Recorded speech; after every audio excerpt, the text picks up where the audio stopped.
I never asked to be born, and my parents never really wanted me either. My mom says she was young and foolish, madly in love with a guy who couldn't stay loyal. Before long, she found out she was pregnant.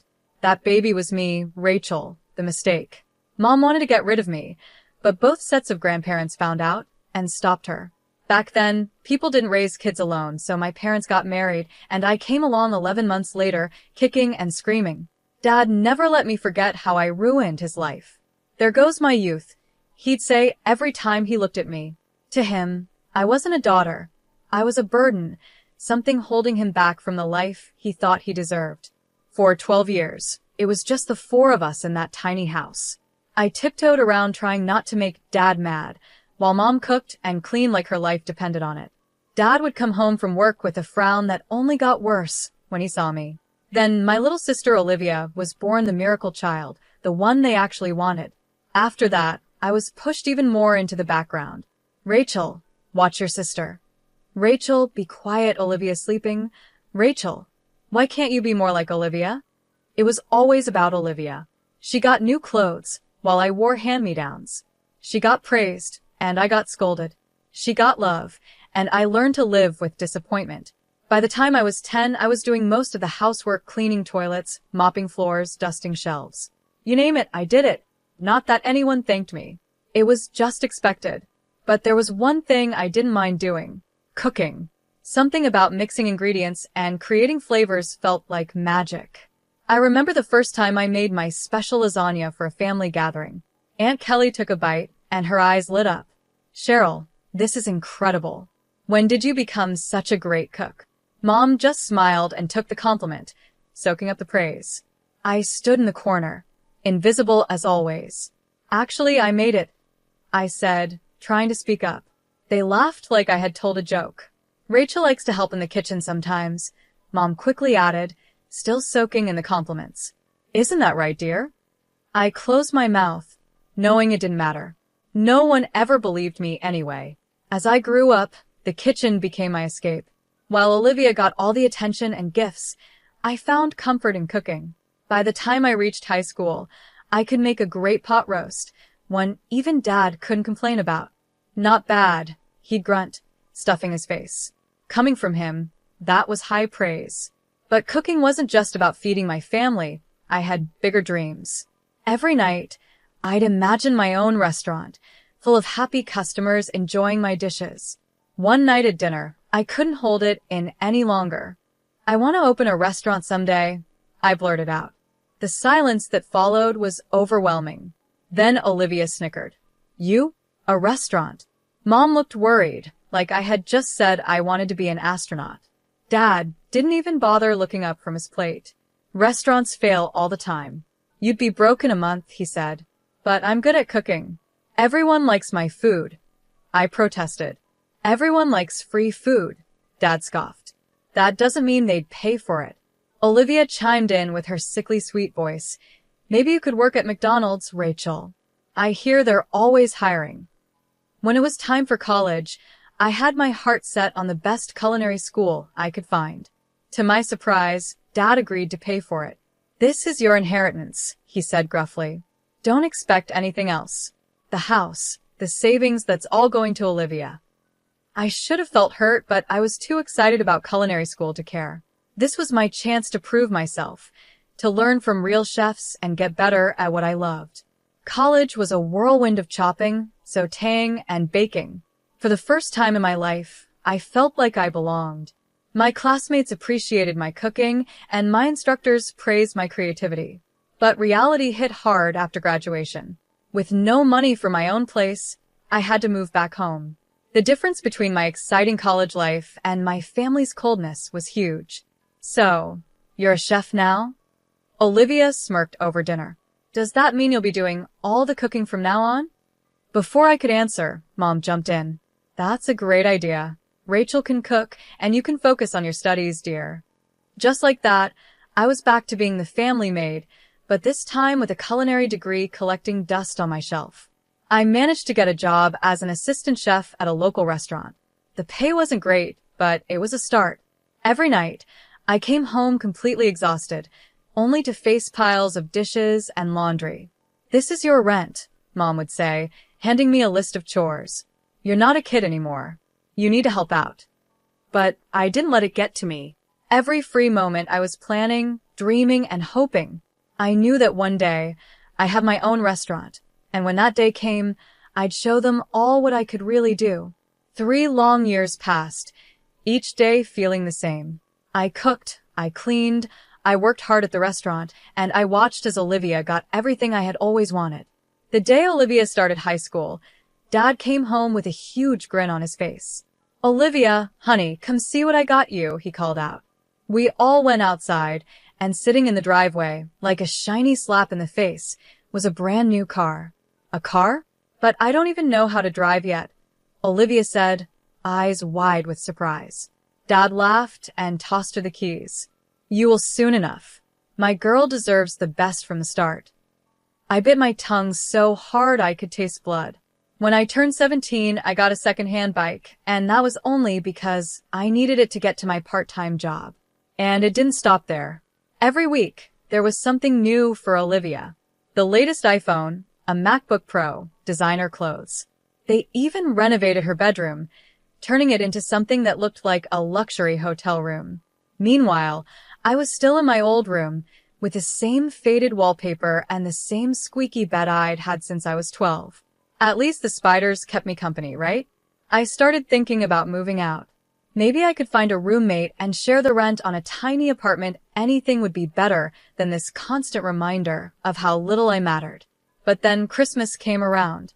I had been saving up, determined to get everyone nice gifts for once, to show them I wasn't the failure they thought I was. I ended up buying lottery tickets for everyone, not the cheap scratch-offs, but tickets for the big jackpot. Christmas morning came, and I handed out the envelopes, trying not to look too eager. Mom opened hers first, and her face dropped. "Oh, lottery tickets," she said. Dad snorted. "What is this, a gas station gift?" Olivia didn't even bother opening hers. She just rolled her eyes. "Gee, thanks, Rachel. Really thoughtful." Mom tried to sound nice, but her voice was dripping with fake sweetness. "I guess since Rachel didn't really get us anything, she won't be expecting any gifts either." "That seems fair, doesn't it?" Mom said, her voice cold. I felt a lump in my throat. Without saying a word, I snatched the lottery tickets from Dad's hand. "You know what?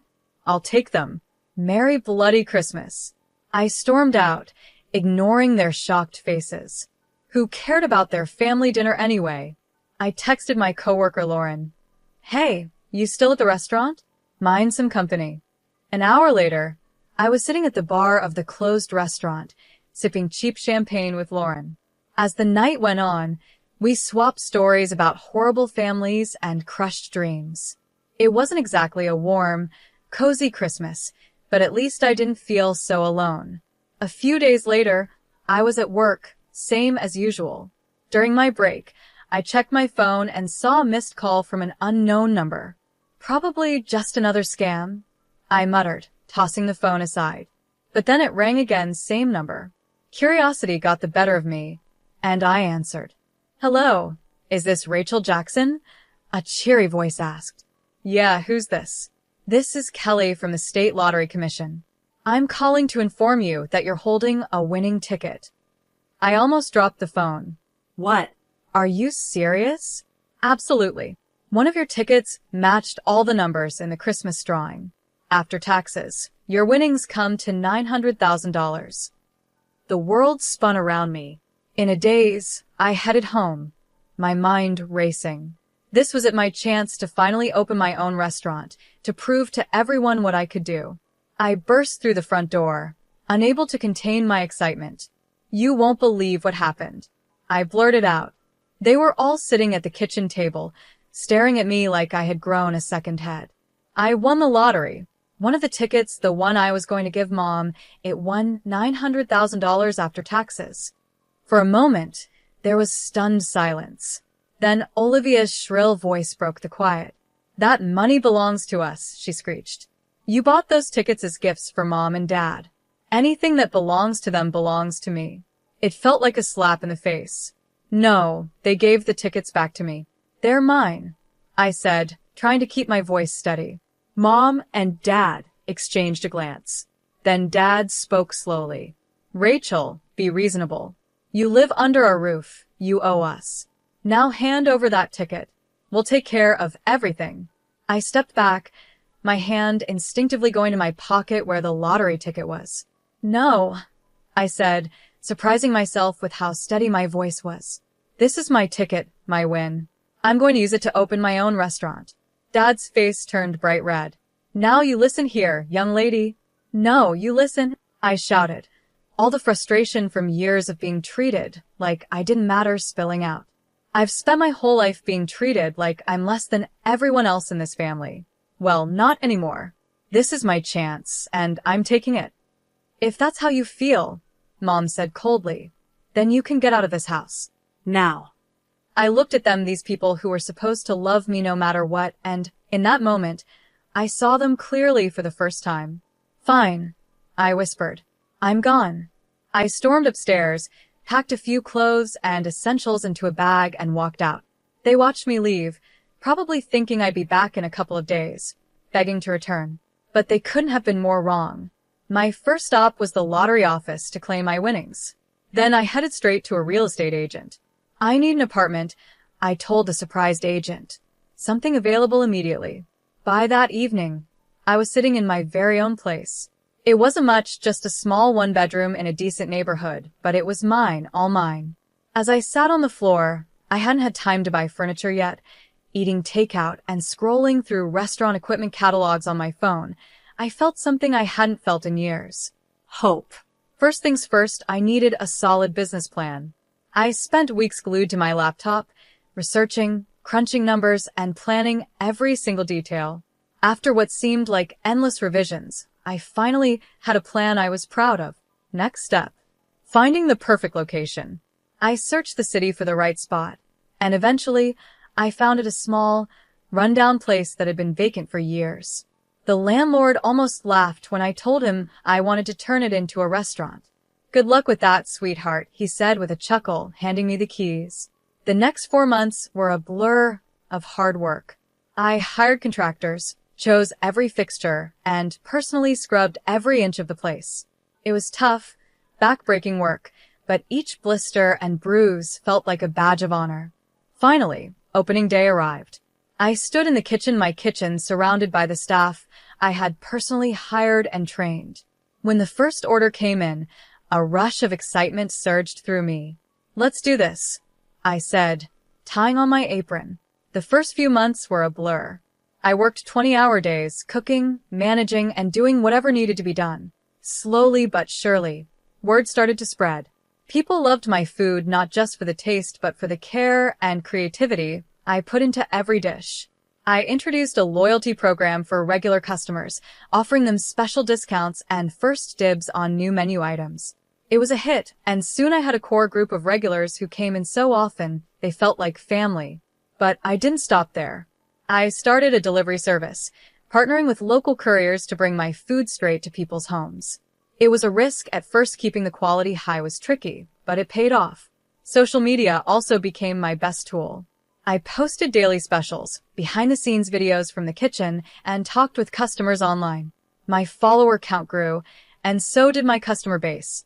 3 years in, I was finally turning a profit. It wasn't a huge amount, but it was something.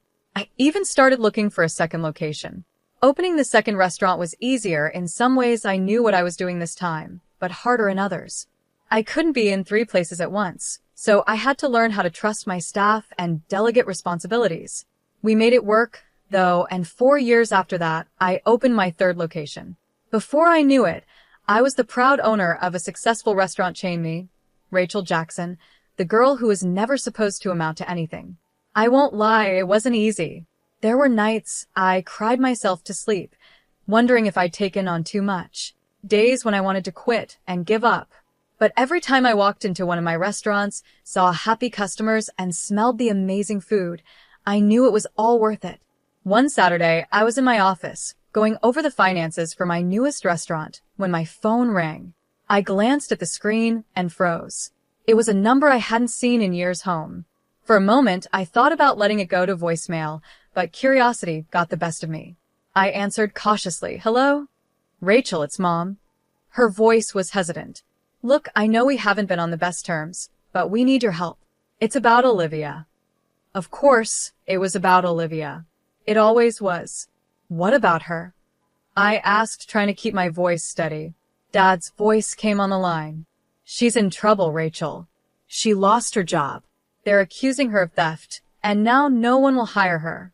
We were hoping you might have a position for her at one of your restaurants. I almost laughed.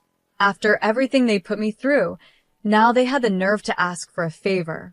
But then I thought about Olivia. Despite everything, she was still my sister. Let me talk to her, I said, and Olivia came on the line. Her voice was small and scared. Rachel, I'm sorry for everything. I really need help. I closed my eyes and took a deep breath. Okay, I said finally. I'll give you a job, but listen, there's no special treatment. If you mess up, you're out. Got it? Yes. Thank you, Olivia said, her voice full of relief. The next morning, Olivia showed up right on time. She looked nervous, but determined. I started her off with some basic administrative tasks, slowly increasing her responsibilities over time. To my surprise, she took the job seriously. She paid attention during training, asked good questions, and never complained about the work. One night, as we were closing up, Olivia broke down. I need to tell you the truth, she sobbed. I didn't steal anything from my last job. My boss, he tried to force himself on me. When I said no, he fired me and spread rumors that I was a thief. I felt a surge of anger. Why didn't you report him? Who would believe me over him? Olivia wiped her eyes. I was so scared, Rachel. I didn't know what to do. I believe you, I said, pulling her into a hug. And I'm going to help you, okay? We'll figure this out together. Over the next few weeks, I focused on teaching Olivia everything I knew about running the restaurant. She soaked up the information like a sponge, eager to learn and prove herself. As I watched her confidently handle a rush of customers one day, I felt both proud and uneasy. Olivia was turning out to be a quick learner and a hard worker, but a little voice in the back of my mind warned me not to let my guard down completely. At first, everything seemed perfect. Olivia threw herself into the job with more enthusiasm than I'd ever seen from her before. She was always the first to arrive and the last to leave, taking on extra shifts and volunteering for the toughest tasks. But then I started hearing whispers. At first, I brushed them off as typical workplace gossip, but the rumors kept growing louder. One day, Paul, my head chef, pulled me aside. I think you need to know something, he said. Your sister, she's been saying things, stirring up trouble. A chill ran down my spine. What kind of things? I asked. Paul looked uncomfortable. She's been telling people they're underpaid, saying you're keeping all the profits for yourself. She's even suggested they go on strike. I couldn't believe what I was hearing. That's ridiculous. You all know how tight our margins are. I've always been open about the finances. We know, boss, Paul reassured me. None of us believe it, but there's more. He went on to tell me that Olivia had been claiming the restaurant rightfully belonged to her, saying I had somehow cheated her out of her share of the family money. It felt like a punch in the gut. After everything we'd been through, after I gave her a second chance, this is how she repaid me? That evening, I confronted Olivia, my hands shaking with anger and disappointment. What the hell do you think you're doing? I demanded. Olivia's face was blank, acting innocent. What are you talking about, sis?